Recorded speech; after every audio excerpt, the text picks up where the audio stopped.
tentang sisi daripada Prof. Umi. Prof. Dr. Umi Atia MS, Master Science Apoteker, lahir di Probolinggo pada tanggal 7 April tahun 1956. Pada saat ini, Prof. sebagai guru besar di Fakultas Farmasi Universitas Airlangga dan sebagai anggota dari Komite Farmasi Nasional dan Kepala Bidang Pengembangan Pendidikan di Asosiasi Perguruan Tinggi Farmasi Indonesia yang berfokus pada penyusunan dan pengembangan kurikulum pendidikan tinggi farmasi di Indonesia. Prof menyelesaikan studi dari S1, kemudian profesi, magister ilmu kedokteran dasar, dan doktor ilmu kedokteran pada Universitas Airlangga. Aktivitas penelitian daripada Prof berfokus pada farmasi komunitas.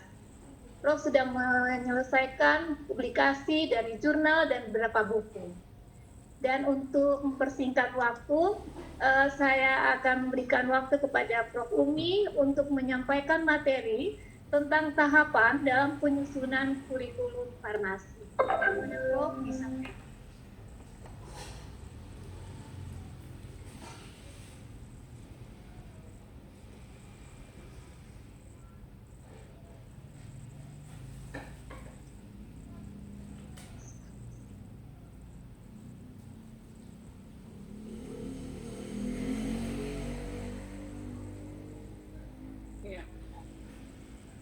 Terima kasih, Bu.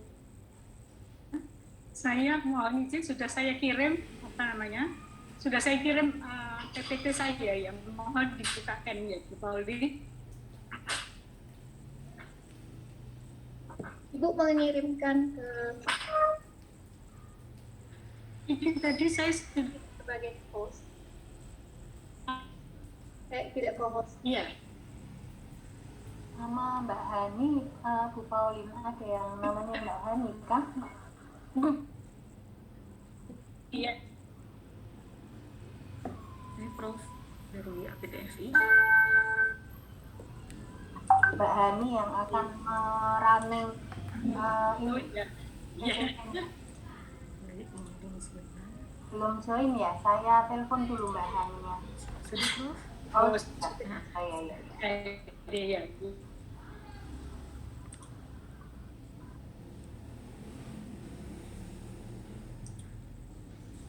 Baik, sudah terlihat.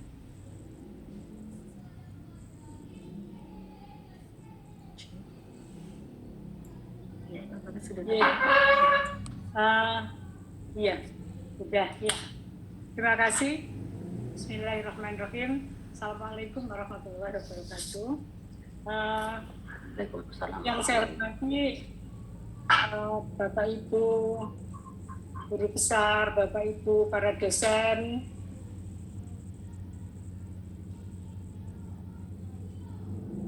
ada ya jadi alhamdulillah ya bukan slide.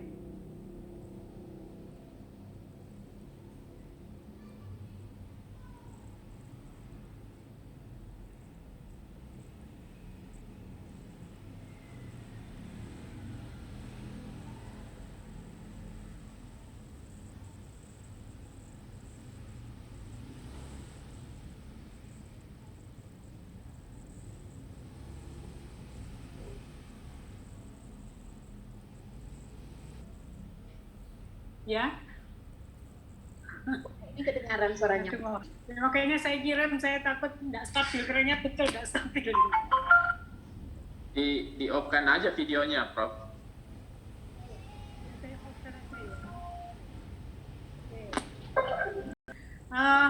Bapak Ibu sekalian, pada saat ini kita ini pada fase katakan outcome based education ya. Saya kira ini menjadi sangat penting kita berbicara tentang bagaimana tahapan penyusunan kurikulum, Dan kurikulum kita ini pendidikannya berbasis outcome, ini alhamdulillah. Ini berarti apa? Harus dimulai dengan apa? Sebuah pernyataan yang clear tentang learning outcome-nya. Ya. Lanjut. Nah, pada era saat ini adalah era industri 4.0, bagaimana pada pendidikannya implementasinya? Tentu ada beberapa persyaratan di situ. Pada era industri 4.0 tentu ada yang apa sifatnya ini harus ada tadi ada new literasi, tidak hanya baca tulis dan hitung, ternyata ini literasi macam-macam ya, literasi data, literasi teknologi, literasi manusia ini harus juga masuk di dalamnya, sehingga kurikulum kita nanti bisa memberikan apa namanya capaian pembelajaran yang harus ditulis, bisa memberikan lulusan kita memasuki era industri 4.0 ini dengan baik. Sehingga diperlukan ada tadi, kebetulan ini sudah pas ya, reorientasi atau rekonstruksi kurikulum, yaitu pendekatan outcome based, sehingga ada kampus merdeka dan merdeka belajar. Saya kira ini sudah mudah-mudahan apa yang akan kita siapkan nanti sudah memenuhi persyaratan industri 4.0. Lanjut. Ya. Kemudian yang kita siapkan sekarang tentu ini kalau ada relaksasi kurikulum, yang pertama fleksibel dan adaptif. Apa yang dimaksud adalah menerima perubahan baru, paradigma baru, dan secara periodik dilakukan audit. Yang paling penting yang saya yang garis bawahi, selain ini 1, 2, 3, 4, 5, dan 6 ini, tentu penggeraknya adalah dosen. Dosen ini harusnya memfasilitasi dan menginspirasi mahasiswa belajar. Kemudian materi dan media belajarnya terbuka. Saya kira mahasiswa sekarang ini sangat terbuka mencari sumber informasi, tapi bagaimana kita memberikan pembelajaran di depan kelas atau di media-media pembelajaran yang lain. Lanjut. Nah, yang kita bicarakan tentu kualitas lulusan harapannya akan lebih baik dengan kualitas kurikulum dan kualitas dosen dan pengajar. Lanjut. Nah, dimulai dari mana? Tentu capaian pembelajaran lulusan ini memang akan memberikan implementasinya di dalam kurikuler, ekstra ataupun co-kurikuler. Lanjut. Kita mulai masuk pada pembicaraan. Kurikulum saya kira kurikulum adalah perangkat rencana mengenai capaian pembelajaran, lulusan, bahan kajian, proses dan penilaian yang digunakan sebagai pedoman penyelenggaraan program studi.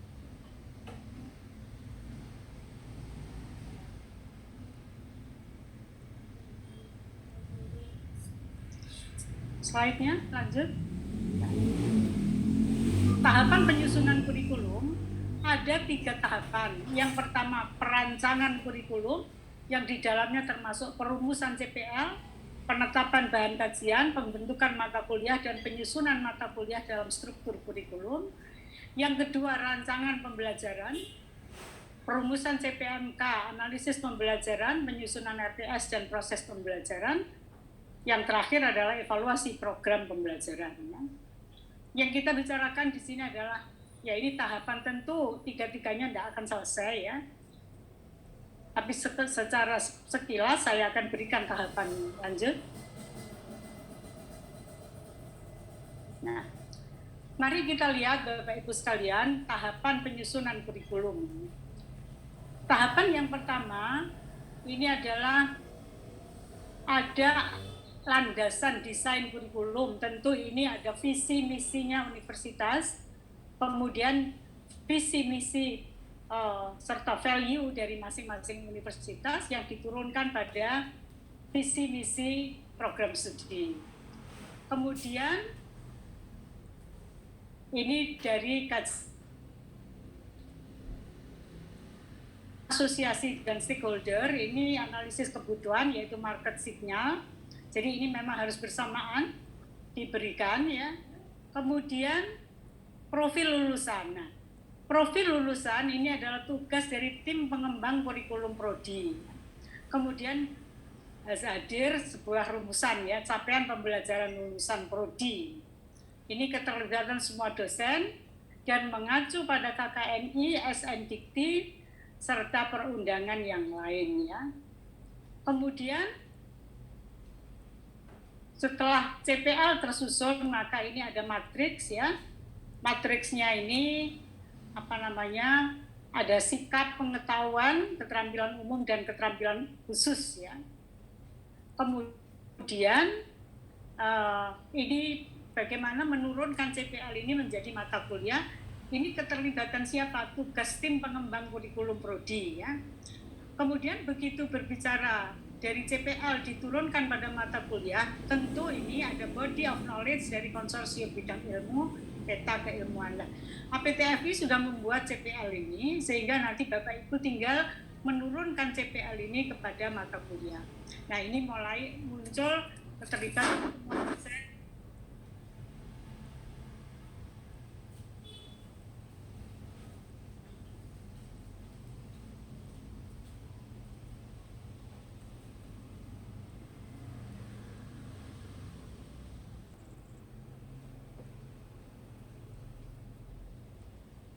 Nah ini, kemudian siklus kurikulum ya, ini tahap analisis, yaitu menetapkan landasan kurikulum, landasan filosofis, yuridis, dan berikutnya tahap desain, tahap pengembangan, tahap implementasi, tahap evaluasi. Lanjut, kita lewati aja segera. Nah, ini saya ingin memberikan gambaran secara utuh. Kalau profil lulusan, katakan capaian pembelajaran sudah dibuat, ini kalau dilihat di sini, capaian pembelajaran sudah dibuat, tentu di sini dimulai dari adanya profil lulusan. Kemudian ini saya kira urutannya seperti gambar yang tadi, cuman ini lebih dirinci ya, lebih gambarannya lebih konkret.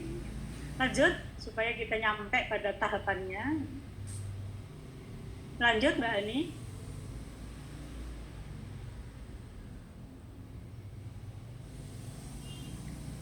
Mohon maaf ya karena saya sendiri terganggu kalau begini. Ternyata memang daring ini masalah ya. Kita bicara tentang tahapan penyusunan kurikulum. Mari kita lihat apoteker ya. Ini harus paham karena apa? Outcome based education ya. Ini outcome-nya adalah kemampuan sebagai kemampuan apoteker. Apoteker itu apa? Ini harus jelas gambarnya. Apoteker itu adalah profesi kesehatan. Ya. Seorang profesi kesehatan yang punya kemampuan kompeten tentang obat dan kesehatan, memiliki ekspertis dalam pembuatan obat dalam arti luas. Ya. Kemudian apoteker itu mampu menjelaskan dan menguraikan terapi obat dengan rinci. Ya. Sehingga apoteker adalah profesi yang mandiri. Nah, jadi ini yang harus muncul dalam outcome-nya. Lanjut. Nah, kemudian bagaimana kita memahami apoteker dan obat ini? Hak masyarakat atau publik untuk memperoleh pelayanan kefarmasian berbasis profesi oleh apoteker dalam bentuk kebenaran pelayanan berdasarkan ilmu pengetahuan, pelayanan profesi, pelayanan yang etis. Nah, ini harus muncul di dalam kurikulum. Nah, kenapa? Karena kita akan meluluskan seorang apoteker. Sehingga apoteker ini mampu menjelaskan, menguraikan sekaligus cara penggunaan obat yang menjamin efikasi farmakoterapinya kepada klien atau pasien. Lanjut. Nah, ini profil lulusan ya. Profil lulusan ini tentu ini hasil dari profil lulusan yang sudah disepakati oleh Asosiasi Pendidikan Tinggi Farmasi. Ada 9 profilnya, yaitu caregiver, terjemahan Indonesianya peduli dan santun dalam melayani permintaan obat dan sediaan farmasi dengan resep atau atas permintaan sendiri. Dan selanjutnya, dan profil ini adalah profil yang kita sepakati bersama, tentu berdasarkan benchmark juga, yang namanya profesi apoteker ini adalah profesi yang mendunia.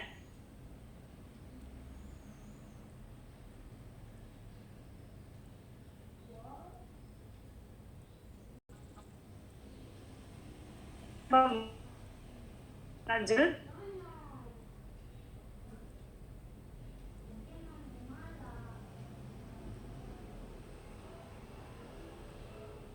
Ini karakteristik capaian pembelajaran. Tentu ini menjadi kunci juga.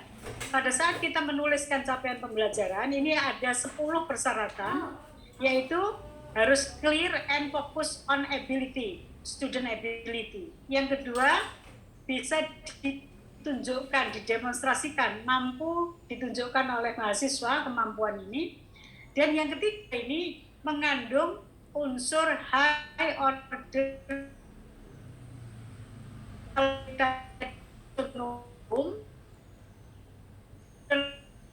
mulai dari aplikasi, kemudian evaluation ya.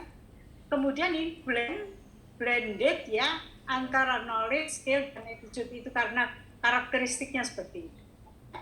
Karena yang dilihat adalah kompetensi dan kerjanya adalah spesifik, terukur dan teramati ya, observable, kemudian achievable, bisa dijangkau, bisa dicapai, realistis, dan ada time bound ya, jadi ada waktu yang mengikat ya, ketercapaiannya kata. Lanjut.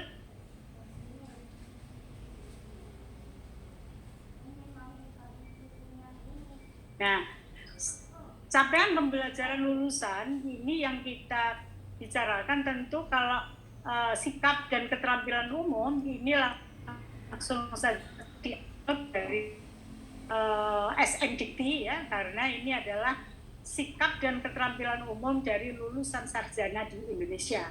Sedangkan yang kita bicarakan adalah yang disusun oleh program studi, yaitu pengetahuan dan keterampilan khusus ya. Kenapa? Karena pengetahuan dan keterampilan khusus ini adalah merupakan penguasaan konsep, teori, metode, dan atau falsafah bidang ilmu tertentu, ya ini tentu ilmu farmasi, yang secara sistematis diperoleh melalui penalaran dalam proses pembelajaran, pengalaman kerja, ataupun penelitian serta pengabdian masyarakat. Begitu juga kemampuan kerja khusus yang wajib dimiliki oleh setiap lulusan sesuai dengan bidang keilmuan program studi. Ini yang di warna kuning, pengetahuan dan keterampilan khusus wajib disusun oleh forum program studi sejenis atau nama lain yang setara ya. Ini sudah kita susun bersama. Lanjut. Mari ini saya akan memulai dari menurunkan ini kemampuan kerja apoteker. Salah satu CPL ya, yang Bapak Ibu tentu buku CPL yang sudah dikeluarkan oleh APTFI Bapak Ibu sudah bawa tentunya, yaitu mampu mengidentifikasi dan menyelesaikan masalah terkait obat menggunakan pendekatan berbasis bukti dalam merancangan, pembuatan, penyiapan, pendistribusian, pengelolaan, dan atau pelayanan sediaan farmasi untuk mengoptimalkan keberhasilan terapi. Nah, bagaimana ini? Nah, ditulis di situ mampu menelusur dan selanjutnya yang ujung-ujungnya mampu melakukan praktek kefarmasian secara profesional dan bertanggung jawab sesuai ketentuan perundang-undangan dan kode etik yang berlaku ya.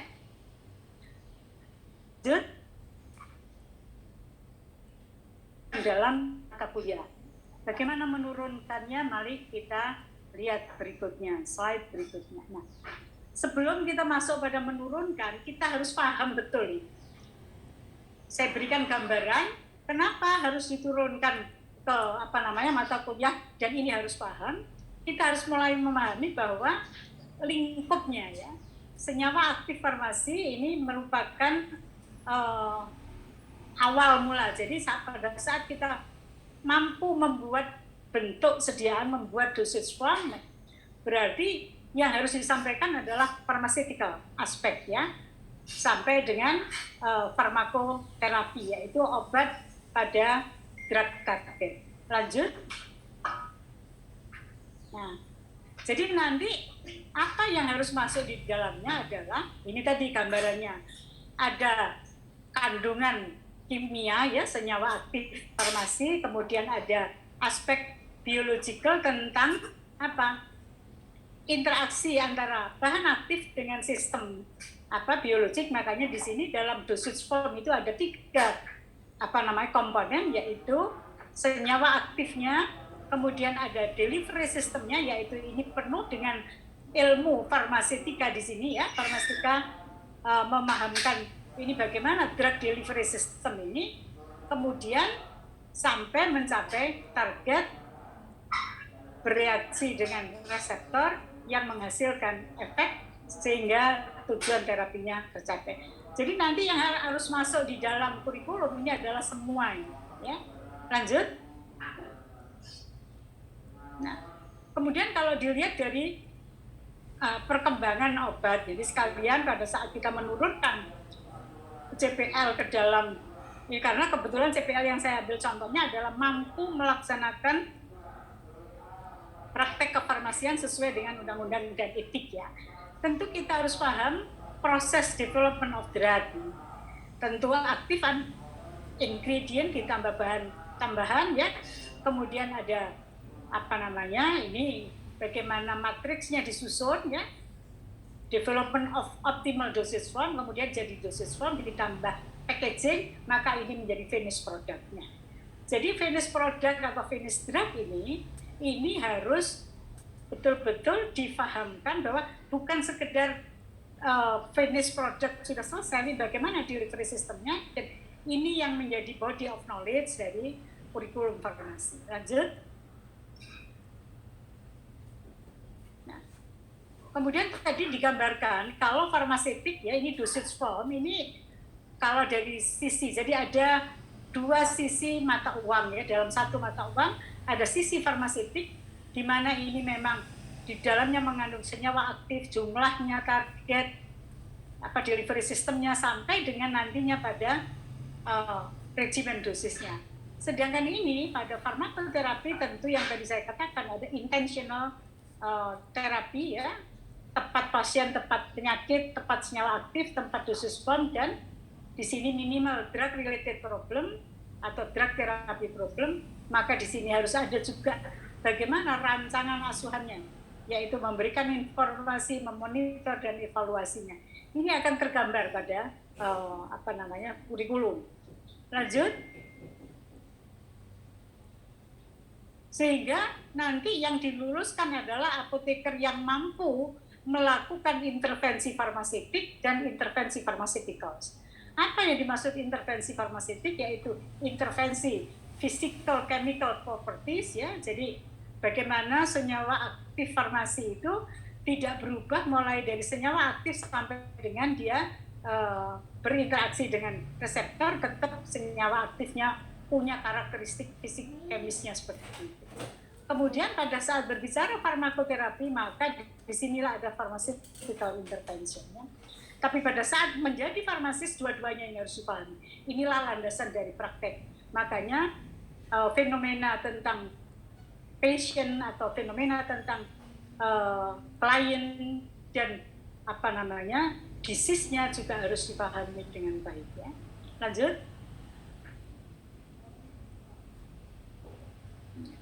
Jadi begini gambarannya. Apoteker ini harus mampu mengambil keputusan, melakukan tindakan profesi, yaitu melakukan pekerjaan kefarmasian, dan ini harus memberikan landasan pada penyusunan kurikulum. Lanjut, ini memang saya gambarkan supaya Bapak Ibu nanti pada saat menurunkan ini paham ya. Kemudian profesional kefarmasian tidak hanya bertanggung jawab atas obat sebagai produk dengan segala implikasinya, melainkan juga bertanggung jawab kepada efek terapeutik obat sehingga dihasilkan efek optimal suatu obat. Jadi pasien bukan lagi hanya tanggung jawab pelayan medis ataupun dokter, melainkan juga oleh seorang farmasis. Lanjut. Nah, kemudian pada saat obat itu dilayankan yang sekarang dikenal dengan era asuhan kefarmasian, maka ini harus ada kebenaran dalam pelayanan farmasi berdasarkan ilmu pengetahuan mutakhir, jaminan legal dan keahlian atas pelayanan kefarmasian oleh seorang farmasis, akuntabilitas pelayanan kefarmasian dalam satu institusi pelayanan kesehatan seperti rumah sakit ataupun pelayanan komunitas, kemudian pelayanan pasien merupakan pelayanan yang bersifat kolaboratif. Ini semua yang dikatakan body of knowledge yang akan menggambarkan CPMK dan sub CPMK ini. Lanjut. Nah, sehingga kalau mau digambarkan secara utuh, ya, apa saja yang harus masuk di dalam kurikulum, ya semua tugas apoteker ini menjamin mutu obat dan kebenaran penggunaannya dalam rangka terapi obat guna meningkatkan kualitas hidup pasien. Kalau mau dijabarkan satu-satu, ini obat, ya, kemudian penggunaannya, kemudian kualitas hidup pasien setelah menggunakan obat dalam farmakoterapi. Ini semua harus tergambar pada knowledge, skill, attitude, dan value, serta komitmen. Ini harus masuk di dalam kurikulum. Ya. Lanjut. Nah, jadi bagaimana kurikulum disusun? Seperti ini. Ini apa namanya, sekuennya, jadi urutannya. Kalau kita mau menghasilkan kompeten melaksanakan tugas dalam bidang pekerjaan tertentu, maka harus ada ilmu pengetahuan yang masuk di dalam kurikulum, disertai metode belajar, mengajarnya, kemudian dihasilkan kompetensi itu. Nah, jadi kalau untuk kompeten melaksanakan tugas dalam bidang pekerjaan apoteker, maka ada ilmu pengetahuan farmasi, kurikulum dan metode belajarnya, kemudian kompetensi. Ini saya kira hal-hal yang mendasari bagaimana kita menurunkan ke dalam mata kuliah. Lanjut.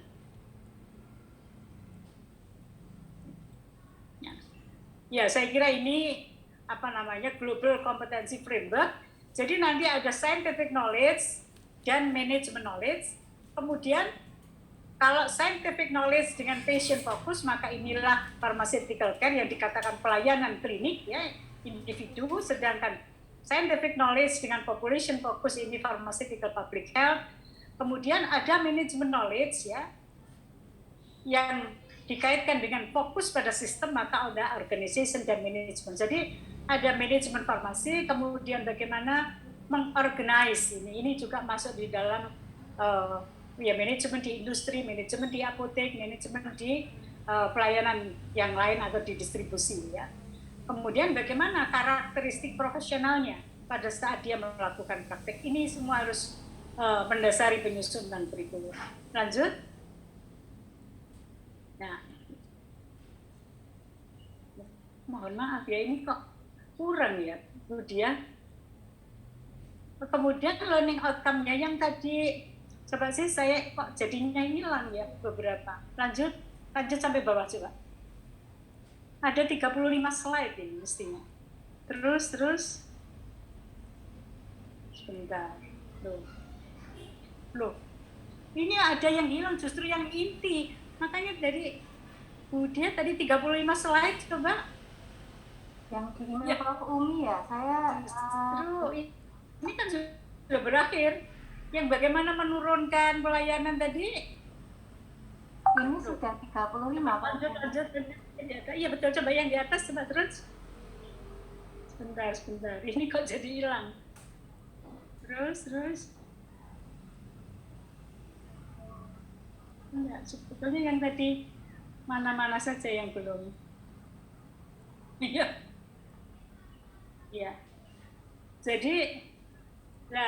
Jadi berdasarkan benchmark di atas ini, ya, tentu ini ada 7 domain, ya. Jadi Bapak Ibu, kompetensi profesional dalam pendidikan mahasiswa farmasi, ini kalau Bapak Ibu bisa lihat ini di benchmarknya dari perguruan tinggi di Jepang, ya. Kemudian yang pertama, kompetensi profesional dalam pendidikan mahasiswa farmasi meliputi misi pendidikan farmasi, ya, ada etika apoteker, kolaborasi interprofesional dan persiapan menghadapi tantangan di era yang baru, ya. Kemudian ilmu farmasi kesehatan masyarakat meliputi farmasi kesehatan masyarakat, peraturan pemerintah dalam bidang kefarmasian, Kemudian yang utama ini adalah dasar ilmu kefarmasian, meliputi sifat fisikokimiawi obat, mekanisme kerja obat, analisis kimia obat, biomolekul obat, ya. Kemudian praktek kefarmasian ini yang ya dasar praktek kefarmasian, peresepan, proses dan penyiapan obat. Kemudian penelitian kefarmasian, ya. Penelitiannya, jadi penelitiannya juga harus tergambar di dalam kurikulum itu, ya. Penelitian ini tentu tergambar pada capaian pembelajaran skripsi itu akan apa, ya. Lanjut. Nah, kemudian struktur, ya, ini kalau di dalam kurikulum, tentu pada tingkat dasar mata kuliahnya adalah di tingkat awal bersifat introductory, yaitu basic science. Ini kebetulan contohnya, ini contoh yang farmasi, ya. Sebentar, saya kok jadi ragu. Saya boleh share screen lagi, ya, yang katakan yang memang akan saya sampaikan. Mungkin ini nggak sampai, Bu Dia. Saya boleh, kayaknya saya harus buka yang ini sebentar, ya. Mungkin yang dikirim ke saya beda ya, Prof. Umi. Iya, makanya kok jadi saya nggak nyambung, ya, sebentar. Ya. Berarti ini Mbak